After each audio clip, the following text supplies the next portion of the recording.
ಶ್ರೀ ಗಣಪತಿ ಶಾರದಾ ಗುರುಭ್ಯೋ ನಮಃ. ಯತ್ರ ಯೋಗೇಶ್ವರ ಕೃಷ್ಣೋ ಯತ್ರ ಪಾರ್ಥೋ ಧನುರ್ಧರಃ ತತ್ರ ಶ್ರೀ ವಿಜಯ ಭೂತಿರ್ಧ್ರುವ ನೀತಿರ್ಮತಿರ್ಮಮ.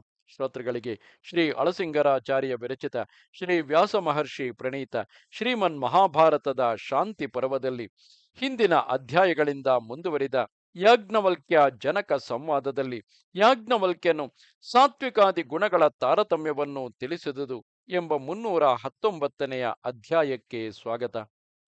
ಓ ಜನಕ, ಕೇಳು. ಮೇಲೆ ಹೇಳಿದ ಪ್ರಕೃತಿಯ 3 ಗುಣಗಳು ಪ್ರಪಂಚದೊಡನೆ ಯಾವಾಗಲೂ ಕಲೆತಿರುವುದಲ್ಲದೆ ಅದನ್ನು ಬಿಟ್ಟಿರುವುದಿಲ್ಲ.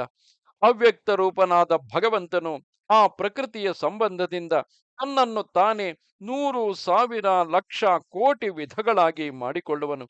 ಆತ್ಮಜ್ಞರು ಸಾತ್ವಿಕನಿಗೆ ಉತ್ತಮ ಸ್ಥಾನವನ್ನು, ರಜೋಗುಣವುಳ್ಳವನಿಗೆ ಇದೇ ಜನ್ಮದಲ್ಲಿ ಮಧ್ಯಮ ಸ್ಥಾನವನ್ನು, ತಮೋಗುಣವುಳ್ಳವನಿಗೆ ಅಧೋಗತಿಯನ್ನು ಹೇಳುವರು.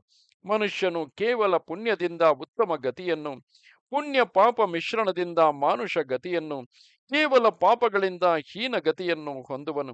ಈ ಸತ್ವ ರಜಸ್ತಮೋ ಗುಣಗಳಲ್ಲಿ 2 ಅಥವಾ 3ರ ಸೇರುವೆಯುಂಟು. ಎಂದರೆ ಸತ್ವ ರಜಸ್ಸುಗಳು, ರಜಸ್ತಮಸ್ಸುಗಳು, ತಮಸ್ಸತ್ವಗಳು, ರಜಸ್ತಮಸ್ಸತ್ವಗಳು ಮಿಶ್ರವಾಗುವುದುಂಟು. ಅವ್ಯಕ್ತವೆಂಬುದು ಆ 3ರ ಸಮಸ್ಥಿತಿ. ಸತ್ವದಿಂದ ಉಂಟಾದ ಅವ್ಯಕ್ತವು ಅಂದರೆ ಜೀವನು ದೇವಲೋಕವನ್ನು ಹೊಂದುವನು. ರಜಸ್ಸತ್ವ ಮಿಶ್ರಣದಿಂದ ಆತನು ಜೀವನು ಮನುಷ್ಯನಾಗುವನು.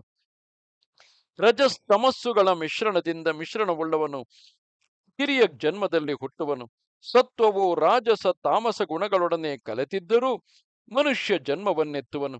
ರಾಜೇಂದ್ರ, ಪುಣ್ಯ ಪಾಪಗಳೆಂಬ ಕರ್ಮಗಳನ್ನೆಲ್ಲ ನೀಗಿದವರಿಗೆ ಶಾಶ್ವತವು, ನಿರ್ವಿಕಾರವು, ಅವ್ಯಯವೂ ಆದ ಮರಣವಿಲ್ಲದ ಸ್ಥಾನವುಂಟೆಂದು ಹೇಳುವರು. ಅದರಂತೆಯೇ ಜ್ಞಾನಿಗಳಿಗೆ ಏರ್ಪಡತಕ್ಕ ಸ್ಥಾನವು ಎಂದಿಗೂ ಚ್ಯುತಿಯಿಲ್ಲದ ಉತ್ತಮ ಸ್ಥಾನವೇ. ಅದು ಇಂದ್ರಿಯಗಳಿಗೆ ಗೋಚರವಲ್ಲದುದು, ಕಾರಣವಿಲ್ಲದುದು, ಜನನ ಮರಣಗಳಿಲ್ಲದುದು, ಅಜ್ಞಾನವನ್ನು ನೀಗಿದುದು. ನೀನು ನನ್ನನ್ನು ಯಾವ ಅವ್ಯಕ್ತವಾದ ಜೀವನ ವಿಷಯವನ್ನು ಕೇಳಿದೆಯೋ ಆ ಪರವಸ್ತುವು ಪ್ರಕೃತಿಯಲ್ಲಿದ್ದರೂ ಸ್ವರೂಪತಃ ಅವ್ಯಕ್ತವೆಂದೇ ಹೇಳಿರುವರು.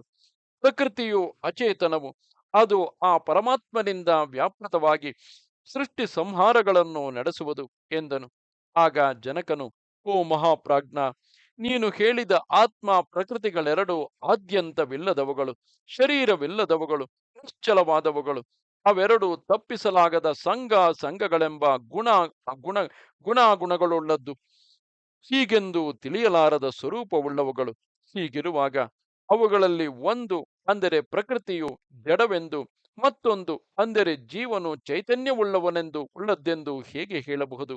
ಓ ಮಹರ್ಷಿ, ಮೋಕ್ಷ ಧರ್ಮಗಳೆಲ್ಲವನ್ನು ಬಲ್ಲ ನಿನ್ನಿಂದ ನಾನು ಅದನ್ನು ಯಥಾವತ್ತಾಗಿ ಕೇಳಬೇಕೆಂದಿರುವೆನು. ಆದುದರಿಂದ ನಿಸ್ತತ್ವವೆಂಬುದು ಏನು, ಕೇವಲತ್ವವೆಂದರೆ ಏನು, ಪ್ರಕೃತಿಯನ್ನು ಅಗಲುವುದೆಂದರೆ ಏನು, ಶರೀರವನ್ನು ಹೊಂದಿರುವ ದೇವತೆಗಳೆಂದರೆ ಯಾರು, ಮರಣ ಕಾಲದಲ್ಲಿ ಶರೀರವನ್ನು ಬಿಟ್ಟ ಜೀವನಿಗೆ ಕಾಲಕ್ರಮದಿಂದ ಹೊಂದಬಹುದಾದ ಸ್ಥಾನವಾವುದು, ಸಾಂಖ್ಯ ಜ್ಞಾನವೆಂಬುದು ಏನು, ಇವನ್ನೆಲ್ಲ ನನಗೆ ಬೇರೆ ಬೇರೆಯಾಗಿ ತಿಳಿಸಬೇಕು. ಹಾಗೆಯೇ ಯೋಗಶಾಸ್ತ್ರದ ರೀತಿಯನ್ನು, ಮನುಷ್ಯನಿಗೆ ಮರಣವನ್ನು ಸೂಚಿಸತಕ್ಕ ಲಕ್ಷಣಗಳನ್ನು ನನಗೆ ತಿಳಿಸಬೇಕು. ಇವನ್ನೆಲ್ಲ ನೀನು ಅಂಗೈ ನೆಲ್ಲಿಯಂತೆ ಸಾಕ್ಷಾತ್ಕರಿಸಿದವನು ಎಂದನು. ಇದು 319ನೆಯ ಅಧ್ಯಾಯವು. ನಮಸ್ತೆ ಶಾರದೆ ದೇವಿ, ಕಾಶ್ಮೀರ ಪುರವಾಸಿನಿ, ತ್ವಾಮಹಂ ಪ್ರಾರ್ಥೆಯೇ ನಿತ್ಯಂ, ವಿದ್ಯಾದಾನಂಚ ದೇಹಿಮೆ. ನಮಸ್ಕಾರ.